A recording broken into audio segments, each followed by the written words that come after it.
Assalamualaikum teman-teman. Nah, ini dia hasil dari ketupat yang saya rebus hanya selama 40 menit. Jika dilihat dari tekstur luarnya, hasilnya ini padat banget ya teman-teman. Tapi untuk membuktikannya, saya akan belah ketupat ini dan kita akan lihat bagian dalamnya seperti apa. Saya akan belah seperti ini.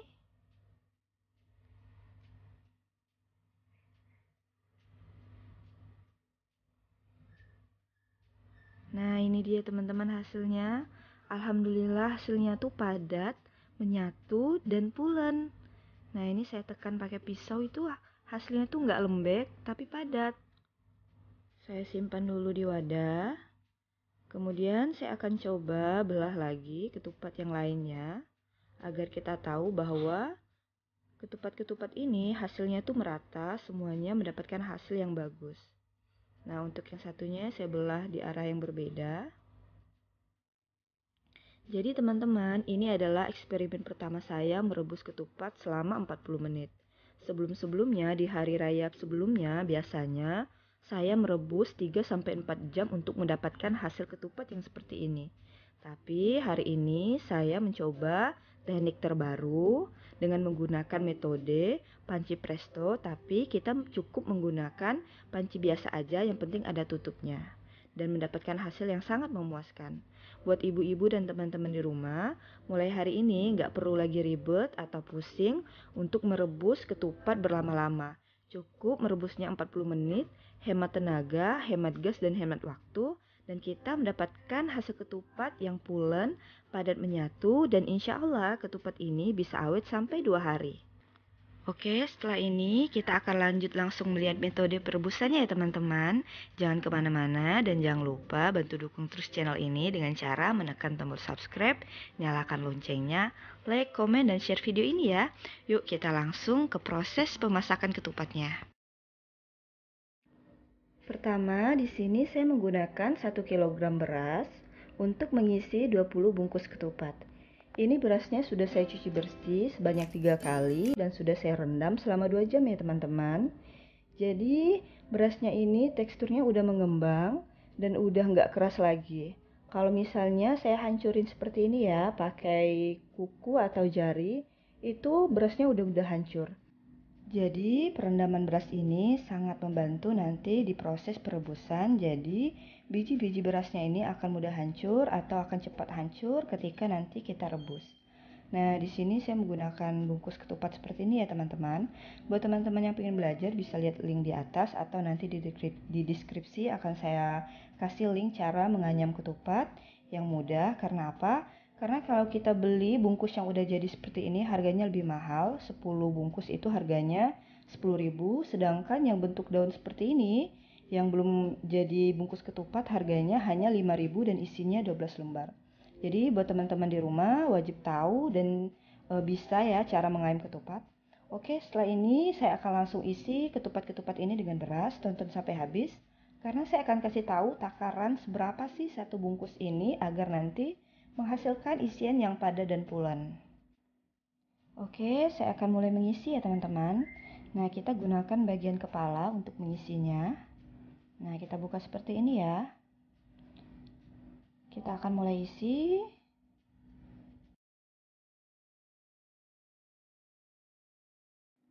Nah, untuk takaran pengisian beras di bungkus ketupatnya itu teman-teman, kita isi 3/4 ya, seperti ini.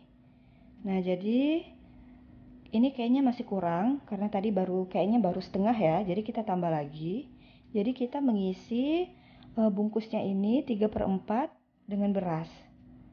Nah, ini udah cukup, seperti ini. Nah, segini ya teman-teman.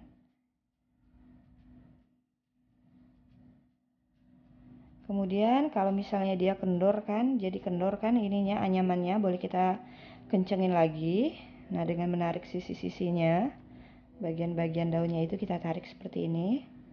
Agar nanti ketika direbus, berasnya itu nggak keluar-keluar ya dari dalam ketupat. Nah, seperti ini. Nah, setelah saya kencangin, kita cek lagi. Nah, segini jadi hasilnya ya. Jadi kita isi ketupatnya setiap bungkusnya ini 3/4 dengan isian beras. Nah, ini ketupatnya sudah saya isi semua ya teman-teman. Kita akan lanjut ke proses perebusan. Nah, untuk merebus, pertama-tama kita harus panaskan dulu air di dalam panci. Di sini saya menggunakan panci yang ukuran cukup besar. Kemudian langsung kita masukin ya teman-teman ketupat yang sudah kita isi. Jadi gunakan panci yang bisa masak sampai 5 kilo atau 3 kilo beras. Nah, ini kita tenggelamin semua bagian ketupatnya, jadi nggak usah ada yang timbul agar nanti proses perebusan semua ketupat ini akan mendidih terkena air. Di sini saya menggunakan panci yang bisa masak sampai 3 kg beras. Oke, setelah ini kita akan tutup ketupat ini dengan kukusannya ya teman-teman. Jadi ini kukusannya kita simpan di atas ketupat. Nah, seperti ini. Agar nanti ketika mendidih semua bagian ketupatnya itu tetap terendam, nggak ada yang naik ke atas. Oke, udah setelah ini saya akan kasih serbet di atas permukaan dari panci ini sebagai lapisan pertama untuk menutupi panci ini. Nah, seperti ini ya, kita tutupi. Nah, dengan serbet. Jadi, fungsi serbet ini adalah untuk menahan uap dan air agar tidak keluar dari panci saat ketupat ini mendidih. Dan juga merapatkan tutupnya, jadi nanti nggak ada lagi celah-celah udara yang bisa keluar dari panci ini saat kita kasih tutup. Nah, ini baru kita tutup. Kemudian saat mendidih nanti bisa jadi tutupnya ini akan terangkat, maka kita simpan benda berat di atas tutup panci seperti palu dan juga ulekan. Nah, ini teman-teman akan kita rebus selama 20 menit dengan api besar dan nggak boleh dibuka sama sekali tutupnya ya. Nah, ini ya teman-teman, udah sekitar 19 menit saya rebus. Bisa dilihat ya. Jadi uapnya tuh masih tetap ingin keluar dari dalam panci, padahal sudah saya tutupi dan saya kasih barang berat di atasnya. Nah, seperti ini. Tapi ini insya Allah pancinya ini tetap rapat. Jadi kuncinya salah satu adalah jangan pernah dibuka tutupnya dan tutup pancinya harus rapat. Jadi kalaupun uapnya keluar itu nggak banyak, paling hanya dari celah-celahnya aja. Nah, ini udah sekitar 20 menit akan saya matikan api kompornya. Nah, ini udah saya matikan ya api kompornya teman-teman. Dan ini akan kita diamin sekitar 1 jam. Jadi juga nggak boleh dibuka tutupnya. Setelah kita rebus 20 menit, kita matikan api kompor, kita diamkan sekitar 1 jam dan nggak boleh dibuka tutup. Nah, ini jika sudah 1 jam kita diamin, saatnya kita perebusan yang kedua kalinya, yaitu juga 20 menit. Jadi ini akan saya rebus lagi ya teman-teman. Api kompornya akan saya hidupkan, kita rebus selama 20 menit. Dan sama, nggak boleh sama sekali dibuka tutupnya saat proses perebusan. Jadi kita biarin. Oke, ini api kompornya akan saya hidupkan dan kita rebus selama 20 menit ya. Nah, ini sudah saya rebus juga selama 20 menit. Jadi kita gunakan api full ya teman-teman. Ini perebusan yang kedua selama 20 menit sudah selesai. Kemudian saya akan matikan api kompornya. Nah, saya matikan ya. Jadi total waktu perebusan itu hanya 40 menit, 20 menit pertama, kemudian kita matikan api kompor, kita diamkan selama 1 jam dalam kondisi api kompornya tidak hidup, kemudian setelah itu baru kita hidupkan kembali selama 20 menit kita rebus. Dan sama saat proses perebusan nggak boleh kita buka sama sekali tutupnya. Nah, ini setelah sudah proses yang kedua, setelah 40 menit kita rebus, baru boleh kita buka tutupnya dan kita lihat isinya ya teman-teman. Oke, bismillah, saya akan buka tutupnya.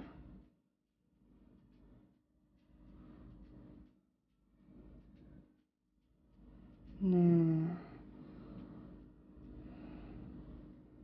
jadi sebenarnya ini kita menggunakan metode panci presto ya teman-teman, tapi menggunakan panci biasa. Nah, bisa dilihat ya, airnya sudah berkurang banget. Yang tadinya kukusannya bisa tenggelam, sekarang udah nggak lagi. Nah, ini hasilnya ya teman-teman. Setelah 40 menit ketupatnya saya rebus. Kemudian ketupat ini boleh kita angkat dan akan saya tiriskan. Jadi akan kita keringin dari airnya. Wah, masih panas banget ya teman-teman. Jadi ini benar-benar uapnya tuh menggumpul ke dalam. Nah, seperti ini. Oke, ini akan saya tirisin dulu ya. Nanti akan saya liatin hasilnya seperti apa kalau udah kita tirisin. Nah, jadi airnya sisa segini ya teman-teman. Setelah direbus, berkurang sekitar 75% air rebusannya. Sisa segini. Tuh. Nah, ini dia teman-teman. Ketupatnya sudah saya tiriskan dan saya gantung di rak piring. Jadi ini cara menyimpan ketupat agar awet ya teman-teman. Dan ini insya Allah ketupatnya itu bisa awet sampai 2 hari. Hasilnya padat banget dan isinya insya Allah pulen, lembut, menyatu, dan ini tidak mudah basi. Buat ibu-ibu di rumah sekarang sudah menemukan metode baru dalam merebus ketupat, jadi nggak perlu lama-lama lagi. Insya Allah lebih hemat waktu, hemat gas, dan hemat tenaga. Jadi metode ini saya temukan dari hasil eksperimen saya sendiri. Saya beri nama rebus ketupat, hemat gas dengan palu dan ulekan. Terima kasih buat teman-teman yang sudah menonton. Jangan lupa bantu dukung terus channel ini ya teman-teman, dan juga like video ini agar saya tetap bersemangat membuat video-video yang bermanfaat lainnya. Salam dari saya, Nadar Fika TV, bisnis ibu rumah tangga. Assalamualaikum warahmatullahi wabarakatuh. Minal aidin wal faizin ya teman-teman.